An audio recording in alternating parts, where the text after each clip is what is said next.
देखी जा एगो बहिना एगो हम बजरंग बली के गीत गाए जाता नहीं। बजरंग बली के गीत अच्छा लगी तो लाइक सब्सक्राइब कर जरूर कर जा। कमेंट में जय बजरंग बली जरूर लिखा जा। देखी जा गुरु बहिना बड़ी दिन के बजरंग बली के पूजा करत रहली तो उनके बजरंग बली दर्शन ना देता रहना तो का कहता अरे मंगर दिन कैनी राउर पूजानिया हनुमत ना दिहला दर्शनिया। मंगर दिन कैनी राउर बरतिया हनुमत ना दिहला दर्शनिया। मंगर दिन कैनी राउर बरतिया हनुमत ना दिहला दर्शनिया।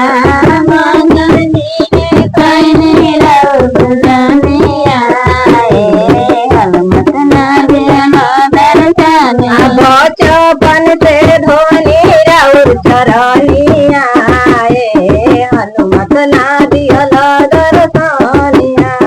बचपन से धोनी राउर चरनिया हनुमत ना दिहला दर्शनिया।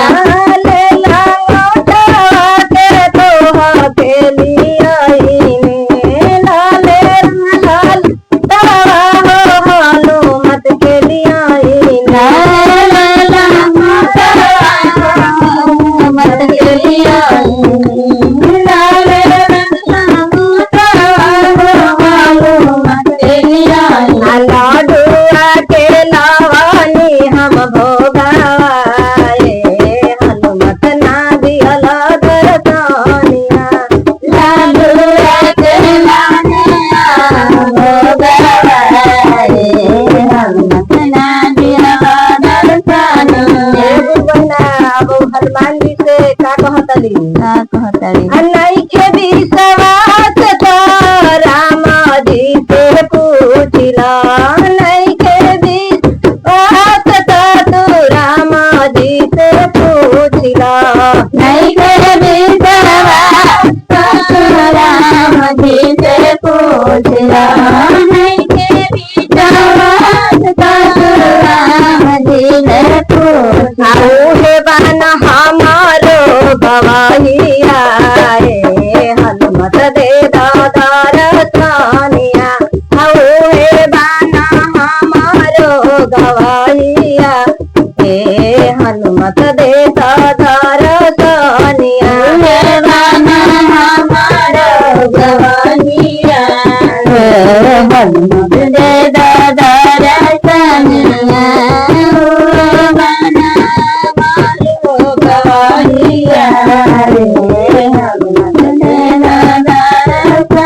नइखे विश्वास तो तू सीता मैया से पूछला। विश्वास तो तू सीता मैया से पूछला।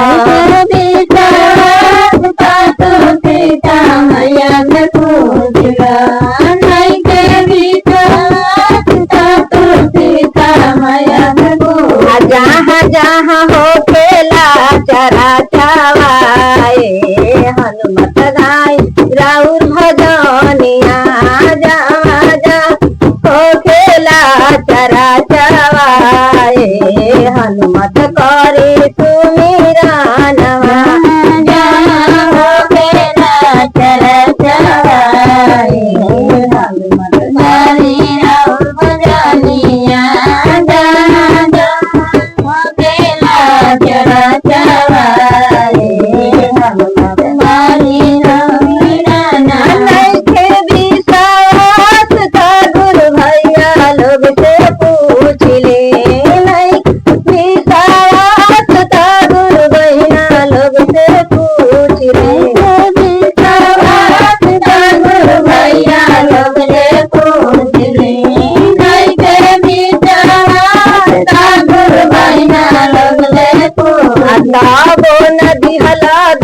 दर्शनिया हनुमत कौन कैनी कसूरवा थबो नाही बेहला दर्शना। हनुमत कौन कैनी कसूरवा